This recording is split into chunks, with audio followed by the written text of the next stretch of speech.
The social introvert. The social introvert isn't someone who hates people. They just hate crowds. They enjoy socializing, but only in small, controlled doses. A dinner with 3 close friends feels good. A party with 50 strangers feels like torture. They're not shy. They're selective. They'd rather have one meaningful conversation than 10 shallow ones. People at this level can be charming, funny, even the life of the party for short bursts. But there's a timer ticking in their head.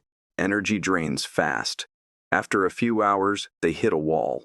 They need to leave, not because they're bored, but because their social battery is dead, and recharging means being alone.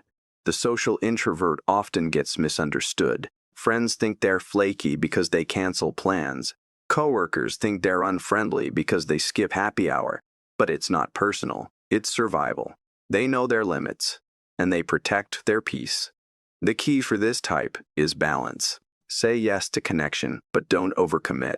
Quality over quantity. Always. The thinking introvert. The thinking introvert lives inside their own mind.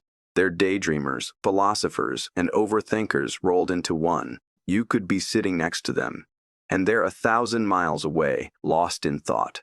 They don't zone out because they're bored. They zone out because their inner world is richer than the outer one. These people are introspective to the core. They analyze everything. Why did that conversation feel off? What does that pattern mean? Their brain never stops. They're the ones journaling at midnight, reading philosophy for fun, or replaying conversations from 3 years ago.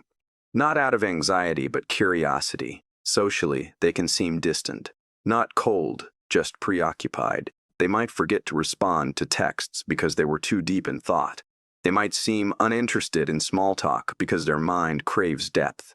Surface-level chatter feels like a waste of time. The challenge for the thinking introvert is staying grounded. It's easy to lose yourself in endless reflection. The world needs your ideas, but ideas mean nothing if you never share them. Think deeply, but act eventually. The anxious introvert. The anxious introvert doesn't just prefer being alone. They're afraid of not being alone. Social situations trigger a storm of what-ifs. What if I say something stupid? What if they judge me? The fear is so loud it drowns out everything else, so they avoid. They stay home. They decline invitations, not because they want to, but because the anxiety is unbearable. This type overthinks every interaction. They replay conversations, scanning for mistakes. They notice every pause, every shift in tone, every facial expression. And they assume the worst. That awkward silence, they think it's their fault. That short reply, they think the person hates them. Physically, anxiety shows up as tension, rapid heartbeat, shallow breathing. They might stutter, avoid eye contact, or freeze mid-sentence. It's not shyness, it's fear. And that fear doesn't just live in social settings. It follows them home. But anxious introversion isn't permanent. It's manageable. Therapy helps. Exposure helps. Learning that most people aren't judging you as harshly as you judge yourself helps. The goal isn't to become extroverted. It's to quiet the fear enough that you can be yourself without the constant dread. The restrained introvert. The restrained introvert is slow, deliberate, and controlled. They don't rush into anything. Not conversations, not decisions, not relationships. They observe first, process, then respond.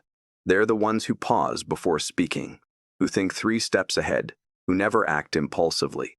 Stoic, measured, unshakable. This type isn't warm and bubbly. They're reserved, not unfriendly, just cautious. They don't open up quickly because trust is earned, not given. They value stability, predictability, and thoughtfulness. Chaos stresses them out. Socially, they come across as serious or distant. They don't laugh easily. They don't share much. But once you earn their trust, you see a different side. Loyal, deep, protective. They're the friend who shows up in a crisis. The challenge for the restrained introvert is rigidity. Being cautious is smart, but being too cautious can trap you. Not every risk is dangerous. Sometimes you have to act before you're ready. Sometimes spontaneity leads to growth. The intuitive empath.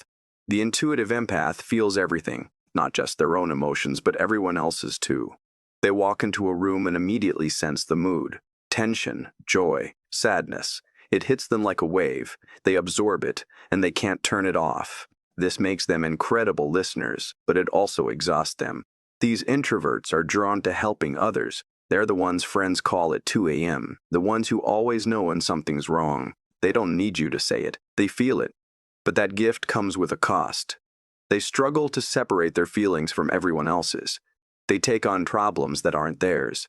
Socially, they need boundaries. Without them, they drown. They have to limit exposure to negative people or emotionally draining situations. Solitude isn't just a preference, it's survival. It's where they reset. The key for the intuitive empath is protection. Learn to feel without absorbing. Learn to care without carrying. Compassion is a strength, but only if you save some for yourself. The lone wolf. The lone wolf is confident, independent, and unapologetically alone. They don't avoid people out of fear. They avoid them out of choice. They've realized that most social interactions are shallow, performative, or transactional, and they're not interested. They'd rather walk their own path than follow the crowd. Sigma energy. Self-reliant.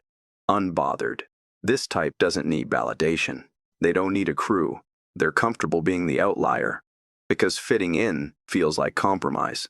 And they won't compromise themselves for acceptance. They have their own goals, their own code, their own rhythm, and they move in silence. Socially, they're misunderstood. People think they're arrogant or cold, but they're not. They just don't waste energy on people who don't add value. They're selective, not superior. And the ones who earn their respect? They're loyal for life. The challenge for the lone wolf is isolation. Walking alone is powerful, but it can become lonely.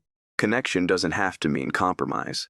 Sometimes, letting people in makes you stronger, not weaker. The mastermind. The mastermind sees the world as a chessboard. Everyone's a piece. Everything's a strategy. They're INTJ types, logical, analytical, and ruthlessly efficient. They don't waste time on small talk because it's inefficient. They don't engage in meaningless social rituals because they see through them. They want depth, purpose, and results. These introverts are visionaries. They think in systems, patterns, and long-term outcomes. While others react, they plan. While others talk, they execute. They're the ones quietly building empires while everyone else is socializing. Socially, they come across as cold or aloof, not because they don't care, but because emotions feel messy. Inefficient. They prefer logic. And when people don't think logically, they get frustrated, which isolates them. The challenge for the mastermind is empathy. Intelligence without emotional awareness creates blind spots. People aren't problems to solve. Relationships aren't transactions. Sometimes illogical things matter, like connection, like vulnerability. The hermit. The hermit has completely withdrawn, not just from crowds, from society itself. They live in isolation by design. No social media, no unnecessary contact, minimal human interaction. They've decided that the world is too loud, too chaotic, too exhausting, so they've opted out.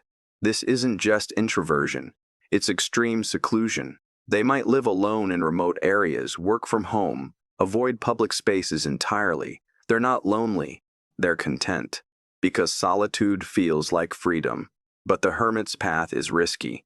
Isolation protects you from pain, but it also cuts you off from growth. Humans are social creatures. Even introverts need connection. The hermit has to ask, am I withdrawing to heal, or am I hiding from life? The goal isn't to force yourself back into the world. It's to find balance. Solitude is sacred, but so is connection. Don't let fear disguise itself as preference. I'll be making more videos like this soon. Subscribe to see them.